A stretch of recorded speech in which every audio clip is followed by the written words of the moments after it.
जहां पूरी दुनिया से बधाई संदेश ट्रंप को मिलने शुरू हो चुके हैं, वहीं ट्रंप को जीत की बधाई रूस से नहीं आएगी। पुतिन ट्रंप को बधाई नहीं देंगे, रूस से बधाई जो है वो नहीं मिलेगी, ये बड़ी बात सामने आ रही है।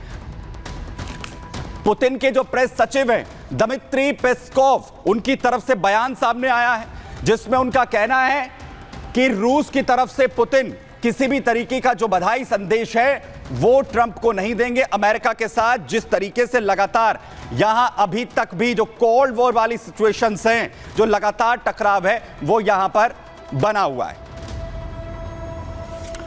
लेकिन मिडिल ईस्ट को लेकर बार बार ट्रंप ने बड़ी बातें कही हैं। मिडिल ईस्ट में आखिर क्या असर यहां पर हो सकता है, क्या असर होगा ट्रंप के आने के बाद मिडिल ईस्ट पर, जरा वो आपको यहां पर बताता हूं। देखिए, दरअसल मिडिल ईस्ट में ट्रंप की जीत के बाद क्या असर होने वाला है, उसमें सबसे बड़ा असर ईरान पर, जहां शिकंजा कसने के ट्रंप हमेशा से हिमायती रहे हैं। और एक वजह यह भी कही गई है कि ईरान ने अभी तक कोई पलटवार इजराइल पर नहीं किया है। वहीं ईरान के परमाणु ठिकानों पर अटैक के ट्रंप सपोर्टर रहे हैं।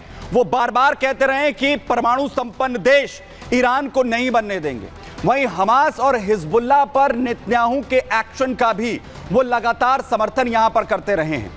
वहीं मिडिल ईस्ट में इजराइल की स्थिति को और मजबूती यहां पर मिल सकती है। इजराइल से आज बड़ी तस्वीरें सामने आई हैं ट्रंप की जीत के साथ ही वहां जश्न जिस तरीके से मनाया जा रहा है। वहीं इजराइल के ईरान पर हमले की को जो ग्रीन सिग्नल है वो भी ट्रंप दिखा सकते हैं, यानी इजराइल खुलकर ईरान पर हमला करने के लिए सामने यहां पर आ सकता है अगर यहां पर ट्रंप अपना पूरी तरह समर्थन यहां पर देते हैं। वहीं मध्य पूर्व में, मिडिल ईस्ट में यूएस फोर्स का जो डिप्लॉयमेंट है वो और भी ज्यादा अमेरिका की तरफ से मिडिल ईस्ट में बढ़ाया जा सकता है इजराइल को सपोर्ट यहां पर करने के लिए, क्योंकि हालात पूरी तरह से इस वक्त यहां पर जो है वो भयावह इस वक्त यहां पर बने हुए हैं। लेकिन पूरी दुनिया के अंदर ट्रंप जहां एक अमेरिका के अंदर राष्ट्रपति बनने के साथ ही अमेरिका में जश्न इस वक्त मनाया जा रहा है, वहीं लगातार पूरी दुनिया भर से डोनाल्ड ट्रंप को बधाई संदेश मिलने भी शुरू हो चुके हैं।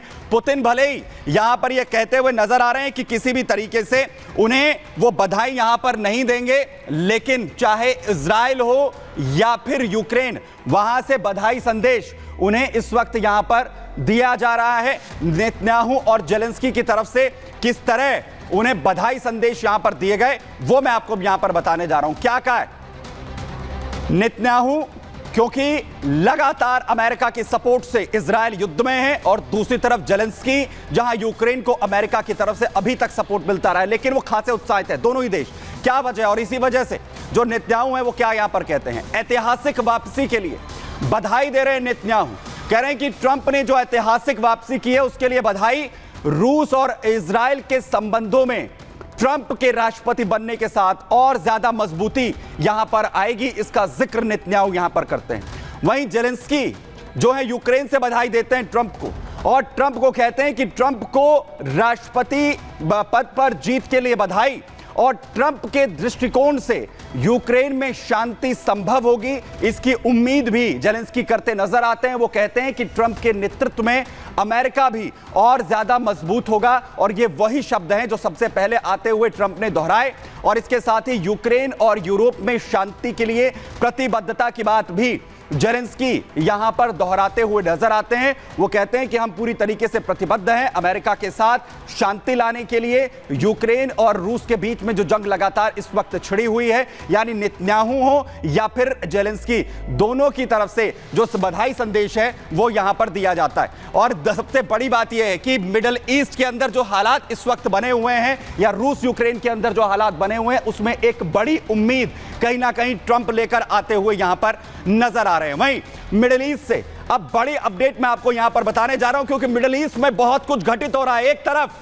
एक तरफ अमेरिका में चुनाव हुए, डोनाल्ड ट्रंप की तस्वीर सामने आई, और वहीं बड़ा फैसला नेतन्याहू की तरफ से यहां पर ले लिया जाता है। योव गैलेंट रक्षा मंत्री इजराइल के, उन्हें बाहर का रास्ता जो है वो दिखा देते हैं नेतन्याहू। आखिर क्या वजह थी इसके पीछे? और अभी हाल फिलहाल में जो स्थितियां इस वक्त इजराइल, अलग अलग मोर्चों पर युद्ध चल रहा है, अलग अलग जगह पर लगातार इस वक्त इजरायली सेना लड़ रही है, चाहे गाजा हो या फिर लेबनान हो, ईरान के साथ लगातार टकराव है, सीरिया के बॉर्डर्स पर लगातार सिचुएशंस जो है वो तनावपूर्ण है।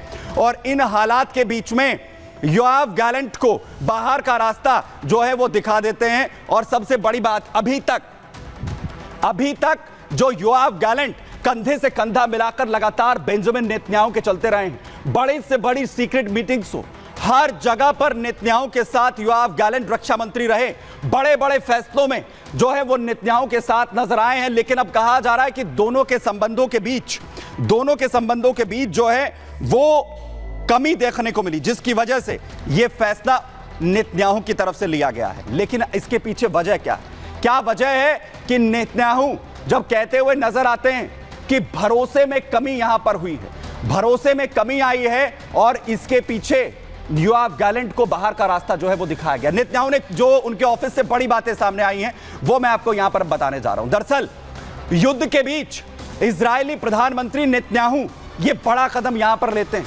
योआव गैलेंट को वो पद से हटा देते हैं। नेतन्याहू ने रक्षा मंत्री योआव गैलेंट, जिन्हें वो अचानक से बर्खास्त कर देते हैं, उनके पद से हटा देते हैं। और इस फैसले के पीछे प्रधानमंत्री नेतन्याहू ने तर्क भी दिया, इसके पीछे वजह भी उनके ऑफिस की तरफ से बताई गई।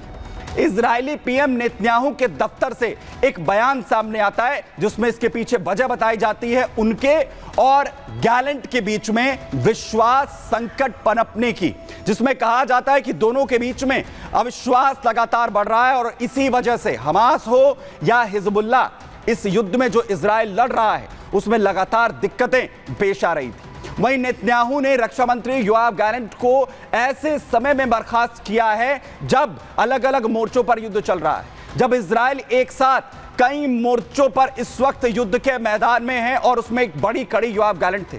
वहीं गाजा और लेबनान में जंग हो, जबकि ईरान से सीधे टकराव के हालात लगातार बने हुए हैं, वार पलटवार एक के बाद एक हो रहा है। वहीं नेतन्याहू ने इजराइल कोट्स को जो नया रक्षा मंत्री है वो बनाया है, नई जिम्मेदारी यहां पर जो है रक्षा मंत्री के तौर पर इजराइल कोट्स को दी गई है, यानी योआव गैलेंट जो है अब रक्षा मंत्री यहां पर नहीं रहेंगे। लेकिन जो तस्वीरें सामने आई इजराइल से, योआव गैलेंट को जैसे ही नेतन्याहू ने अपने पद से हटाया, रक्षा मंत्री के पद से हटे, तो लोगों में नाराजगी भी देखने को मिली।